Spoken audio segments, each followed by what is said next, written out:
Have you ever stopped to think about the invisible forces at play when you, say, turn a key in a lock or tighten a bolt? It feels so simple, right?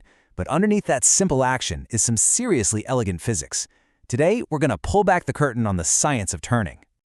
Oh yeah, we've all been here. You're trying to loosen a stubborn lug nut on a tire and it just will not budge. You're pushing, you're pulling, nothing's happening. It's a classic, frustrating problem. But you know what? It's also the perfect place for us to start our journey into the physics of turning. So what do? You grab a longer wrench, maybe you even slip a pipe over the handle of the one you've got to give you more leverage, and suddenly, with what feels like the same amount of effort, pop, the nut gives way. Why? What actually changed? I promise you, it's not magic, it's mechanics. And this exact question is going to lead us to our first big concept. To really answer our winch question, we need to give a proper name to this turning power we're creating. In physics and engineering, it's not just a push or a pull when you're trying to make something spin. Oh no, it has a specific and frankly a much cooler name. And that name is a moment. A moment is basically the official measure of a force's ability to make something rotate around a point or an axis. See, it's not just about how hard you push, it's all about how and where you push to create that spin. To create a moment, you need two key ingredients. First, of course, you have the force itself. We'll call that F. But just as important, maybe even more so, is R, and that's the distance from the pivot point. You might also hear it called the lever arm. Both of these are absolutely crucial. And boom, here's the answer to our wrench question, laid out in a beautifully simple formula.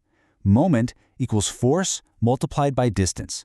When you use a longer wrench, you're jacking up the distance part of that equation. So, for the exact same amount of muscle, the same amount of force from your arm, you generate a much bigger moment, and that means more turning power. All right, so we get how a single force can create a turning effect. But what happens when you use two forces? Well, this brings us to another really fundamental idea in mechanics, a special kind of turning action that engineers have a great name for. They call it a couple. A couple is pretty much exactly what it sounds like. It's a pair of forces. They have to be equal, they have to be parallel, but they're pushing in opposite directions. The classic example is turning a steering wheel with two hands. You're applying a couple.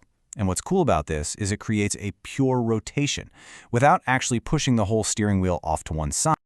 So how do engineers keep track of the direction of this spin, especially in 3D space? They use this really clever little trick called the right-hand rule. Seriously, try it.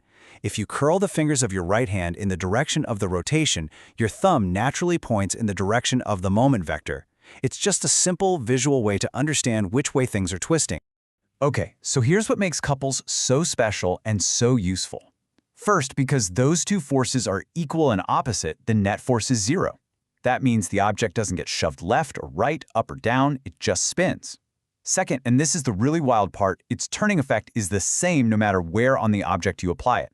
This is why engineers call it a free vector. You can kind of slide it around, and its rotational power stays exactly the same. Okay, let's put this idea to the test with a little thought experiment. On the left, we've got a pair of 30 Newton forces that are 0.4 meters apart. And on the right, we have a stronger pair of forces, 40 newtons, but they're closer together, only 0.3 meters apart. So here's the question. Is it possible that these two totally different setups could produce the exact same amount of spin? You've got a weaker force spread far apart versus a stronger force that's close together. What do you think? All right, let's run the numbers. In the first case, we've got 30 newtons times 0.4 meters, which gives us a moment of 12 newton meters. Now for the second case, 40 newtons times 0.3 meters, and what do you know? It also gives us 12 newton meters. The turning effect is identical. And there's our answer. Yes, these are what we call equivalent couples. This is a hugely important idea in engineering because it means you can get the same rotational result in a bunch of different ways. That gives you incredible flexibility when you're designing something. So we've got moments, we've got couples, that's great. But in the real world, a bridge or an airplane wing isn't dealing with one or two nice, clean forces. It's a chaotic mess of things pushing, pulling, and twisting from all directions at once. So how on earth do engineers make sense of all that? Well, they simplify. The goal, as the source material puts it so well, is to take all those messy, scattered forces and combine them into one single, neat force and one single turning moment, all acting at a specific point. It's about boiling down all that complexity into something you can actually wrap your head around. This whole process creates what's called an equivalent system.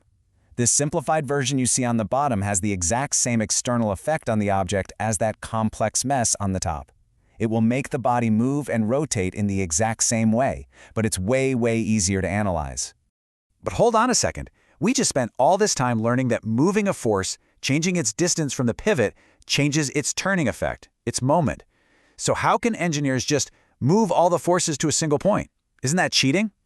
Well, there's a really clever trick they use to make it work. It's brilliant, actually. Here's how they do it. First, you've got your original force. Then, at the point where you want to move it to, you add a pair of equal and opposite forces.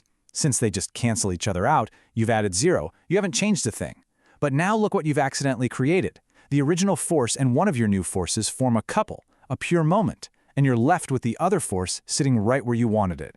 You've successfully moved the force, and the only price you paid was creating a moment to go with it. So clever. And this, right here, is where it all comes together. These principles, moments, couples, simplifying systems, these aren't just abstract exercises in a textbook. These are the fundamental tools engineers use to design and build literally everything around us, from the simplest little gadget to the most massive structures imaginable. Take a look at a real-world problem like this one. You've got a 300-Newton force yanking down on the end of this bent rod. An engineer's job is to figure out, okay, how much is that specific force trying to twist the rod around the axis between points A and B? That's a pretty complex 3D moment calculation. And this is how they solve it. Now, I know this formula looks incredibly intimidating, but don't worry about the math itself. Just think of this as the powerful mathematical engine that takes all the 3D information, the force, the direction, the distances, and spits out the precise answer for that twisting moment. It's the tool that turns these concepts into hard numbers. And all of that, the concepts, the tricks, the math, it brings us here. When you see a structure like this bridge, standing so strong and graceful, what you're really looking at is a masterpiece of balanced moments. Every single force, from gravity, from wind, from the weight of cars, has been calculated. Engineers have simplified all of it to understand the total effect, and then they designed every single beam and cable to create perfectly opposing moments that hold the entire thing in a state of perfect, unshakable balance. So in the end, this hidden world of moments and couples is absolutely everywhere, from the wrench in your hand to the bridges you drive over. The next time you open a jar, turn a doorknob, or even pedal a bike, maybe you'll see it a little differently. Not just as an action, but as the elegant physics of turning that makes it all possible.